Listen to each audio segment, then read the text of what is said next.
একটা অ্যাপসটা ছিল, আমি টিকটকে দেখছিলাম যে অনেক মেয়েরা চাইনিজ ছেলের সাথে কথা বলে। পরে আমি ওটা ডাউনলোড দিছিলাম। ডাউনলোড দেওয়ার পরে হঠাৎ করে একদিন হে আমার মেসেজ দিছে। পরে আমি ওইটা আবার রিপ্লাই দেই নাই। 4-5 দিন পরে রিপ্লাই দিতে যাই, দেখি যে মানে চাইনিজ ছবি কি আর। তো ওই হিসাবে আমি কয়েকদিন কথা বলছি। পরে আবার ও বলছে যে আমাকে পছন্দ করে, লাইক করে, মানে বিয়ে করতে চায়। পরে আমি বলছি আমাকে বিয়ে করতে হলে বাংলাদেশে আসতে হবে। পরে ও বলছে যাচ্ছে যাম, কিন্তু আমি বিশ্বাস করি না, তাই কি আর অত দূর থেকে এখানে আসা যায়। পরে হলো কয়েকদিন আমি কথা বলি নাই। পরে হঠাৎ করে একদিন আমি লাইন আসছি। পরে অনেকগুলো মেসেজ দ্বারা এতদিন কই আসিলা, কই তুমি? পরে আমি বলছি যে আমার আর মেসেজ টেসেজ দিয়েন না, বাংলাদেশে আমার বাপে ভালো ছেলে দেখছে, আমি ওখানে বিয়ে করি।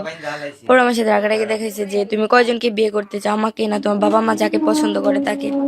পরে আমি বলছি যে আমার বাবা মা এখন খুশি হয়ে যাকে দিবে আমি তাকে। কয় না না আমি আসবো। পরে ও সেদিন রাত্রে অনলাইনে টিকিট কাটছে। অনলাইন টিকিট কাটার পরে পরের দিন রাত 9:30 আমাদের বাংলাদেশ এয়ারপোর্ট আসছে। মানে ও আমার এই টিকিটের ছবি তুলে পাঠাইছে, তাও আমি বিশ্বাস যাই নাই। এয়ারপোর্টে এসে ছবি তুলে পাঠাইছে, তাও বিশ্বাস যাই নাই। যখন আমাদের বাংলাদেশ এয়ারপোর্টে আইসা একটা ভাইয়ার আদা কথা বলাইছে, পরে বিশ্বাস গেছি। তারপরে আব্বু আম্মু মাইনা নিব না, বাড়ি থেকে নামাই দিবে, এরকম ওরকম। তারপরে 2-3 দিন পর আরেকটা আপুর মাধ্যমে ওরা আমাদের বাড়িতে আসছে লোকেশন হিসাবে। তারপরে সবাইকে জানানোর পর আমাদের বিয়ে দেওয়া হয়েছে। যেহেতু আমার জন্য আসছে, তাকে তো আর ফিরিয়ে দেওয়া যাবে না, এর কারণে আমি সম্পত্তি দিয়েছি, এর কারণে আমরা বিয়ে করে নিছি। ভবিষ্যৎ পরিকল্পনা সেটা আমি জানি না সামনে কি আছে, তবে আশা করি ভালোই হবে।